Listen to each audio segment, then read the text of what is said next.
is a multidisciplinary artist. And if anyone ever needed a hyphenated writer, director, producer, costume maker, actress, actor, editor, makeup artist. What else? What am I missing, Eve? You do a lot in your work. Yeah, I have explored a lot in the art field, especially in the performative aspect of it. I started as a 2D painter, actually, but from that, I've gone into different dimensions. I love problem solving, but right now, what I'm focusing on actually is directing. So I've been combining all of the things that I've learned into a directing title, so that I can work with other people and help have them explore these things that I have learned, and to train them or teach them as well into this aesthetic and design that I've created to make these amazing films. And so they're short films. Mm-hmm. They're what would you say, one camera kind of shoots? It depends on the story, I'm assuming. Exactly. Because you're ultimately a storyteller. That's right. And so tell us a little bit about, well, let me just explain to our dear audience, the Digital Arts and New Media program is a 2-year degree where you have to graduate, not only do you have to take a bunch of classes and you TA and you run around a lot, but you have to finish a group project, mm-hmm. you have to finish your own project, and then you have to write a thesis mm-hmm. about that project. Correct. And so I know for your group project, Eve worked on the Peer Gynt mm-hmm. Theatrical installation, location, mm-hmm. sound, object, extravaganza that was wildly successful. Yeah, I don't know if any of you got to see it, but it sold out pretty much every night, I think. Yep, definitely. And so on that, you worked with Kimberly Janarone. I was one of the lead conceptual artists. I worked with her from the beginning. And then I was also the art director of the DANM building, specifically. So the environmental theater, the moving part. I was I helped build the conceptual artists and create that kind of environment within that space. And was that, so we had on the show, on Artist on Art a couple weeks ago, we had Chris Mola and Jessica Faith, who had a room in the dark where you, it was an object-oriented installation piece that was really amazing.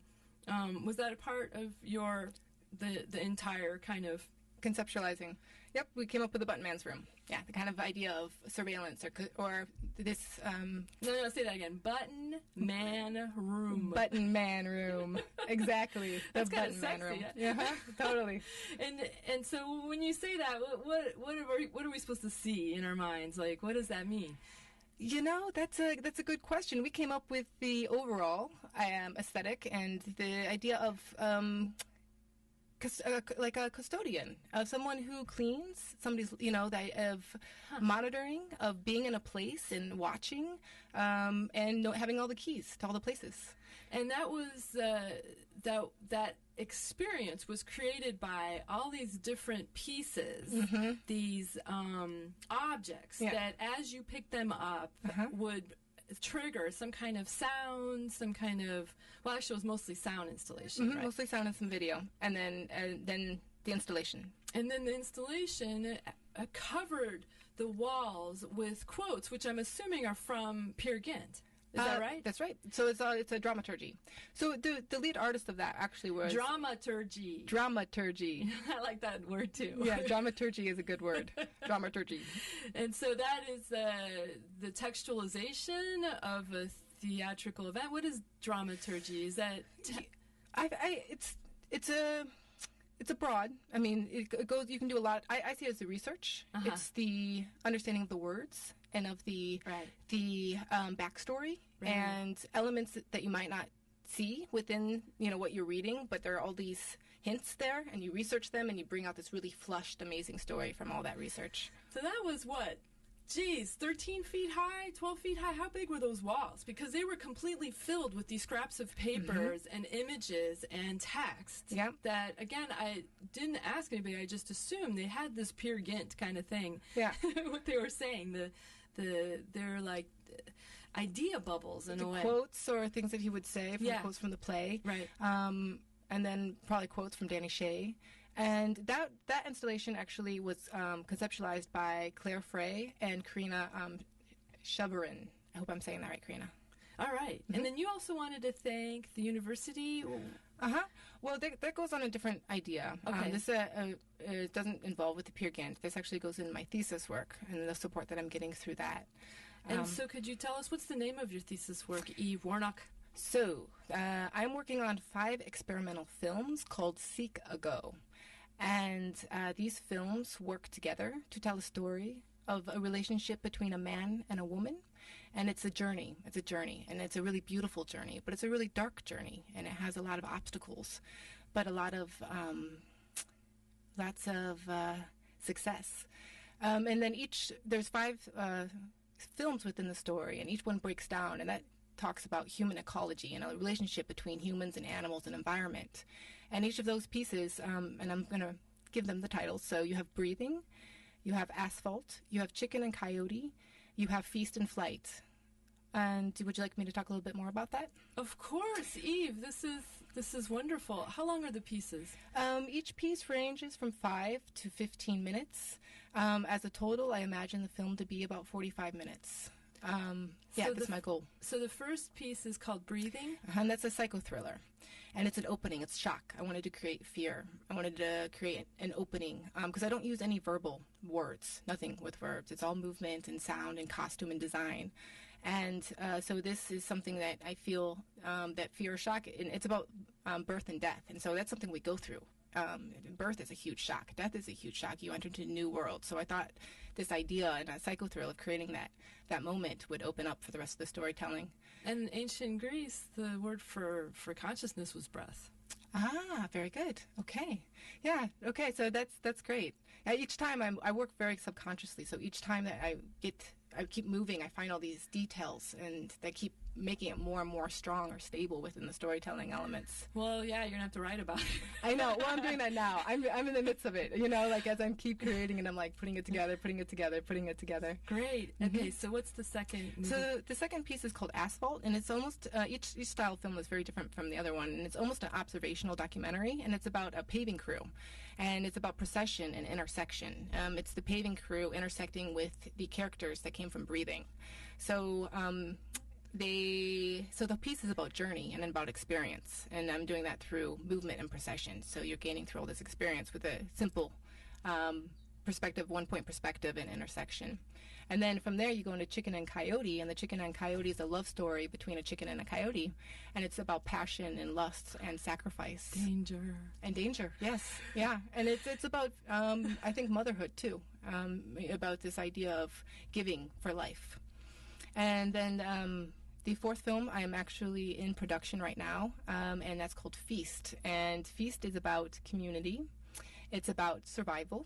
It's about hunger. It's about community, and eventually it's about awake. It's awake. It's about, and it talks about it's scavenger birds and human social eating behaviors. Yeah, and then the last one's Flight, and Flight is transcendence, and it's about being free of physical obligations and to transcend the world in a way that's beautiful and not scary. And so this has all been written in the last year? It's been 2 years. I did Breathing my first quarter.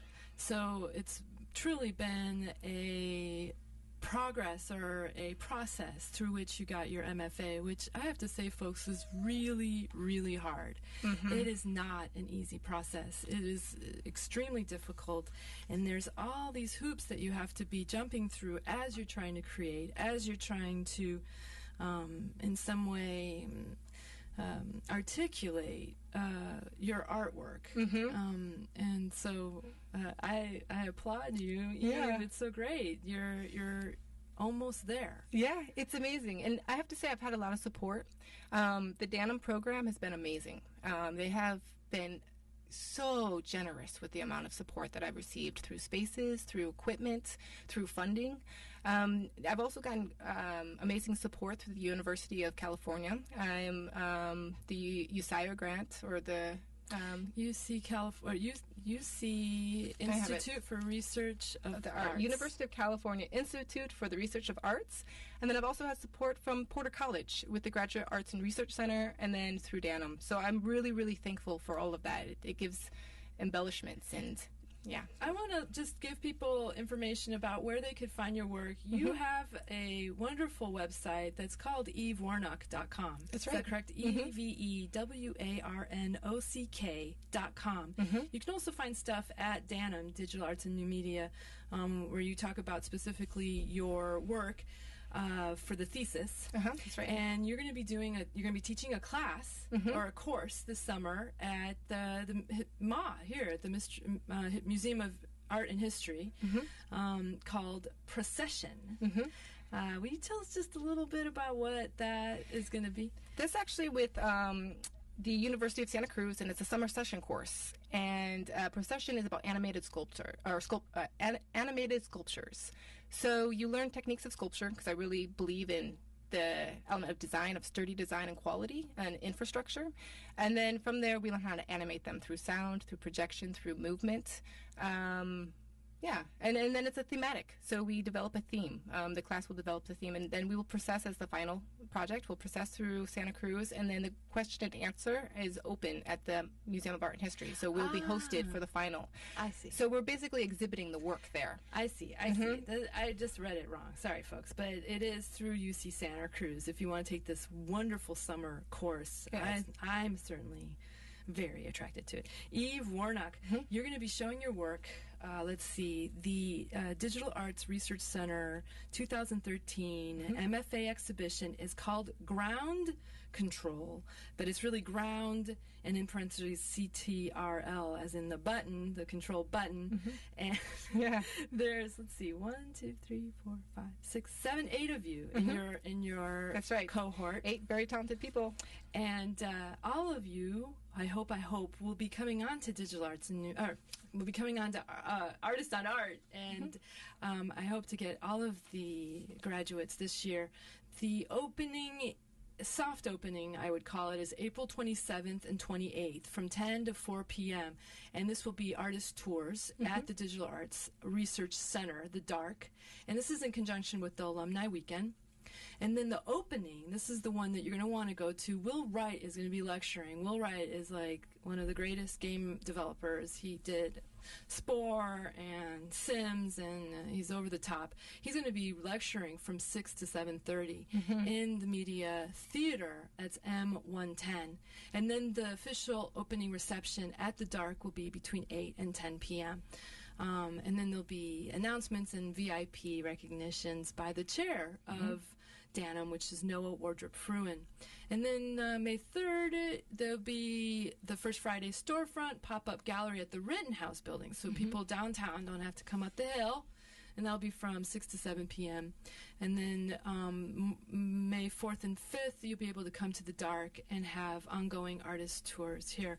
Folks, this is some of the best art that you're going to find yearly.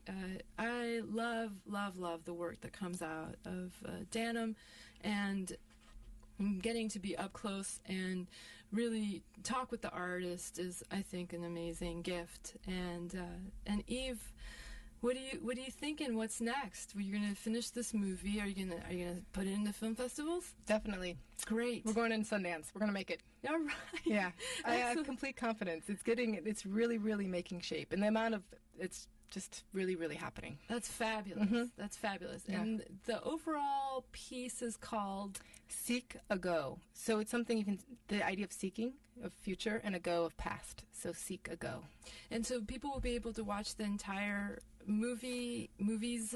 You will see an installation on in the Light Lab, and it's a projection installation. So you will get another type of storytelling through broken projection. It'll be really neat. It's the first 3 films that you'll witness. Yeah. Can you just talk a little bit more about broken projection? What do you mean? Well, it's the idea that the films you're not going to see the films in entirety. I will be editing them, breaking them up, and storytelling through how they interact together in a more visual and more emotional way, because it's an installation effect. So you can take a lot of space, using space as part of storytelling, and using the walls and where they pop up and where they close, and silence and noise. And so it becomes a very different way of working. All right. Yeah. So you're going to be cutting it specifically for the site installation. You got it. Woohoo! Yeah. Eve Warnock, you're a rock star, baby. You keep going. Yay, thank you. Yeah. I love it. I'm passionate about it. Yeah, it's wonderful. Yeah. And so if you missed any part of this show, again, this will be on artistonart.com. You get to see the video of Eve speaking today, and you'll get all the links and information to find out about the summer course this summer that I think is going to be wonderful, again, called Procession through UC Santa Cruz, and culminating with a procession through Santa Cruz downtown. That's right. And getting to show your work at the Museum of Art and History.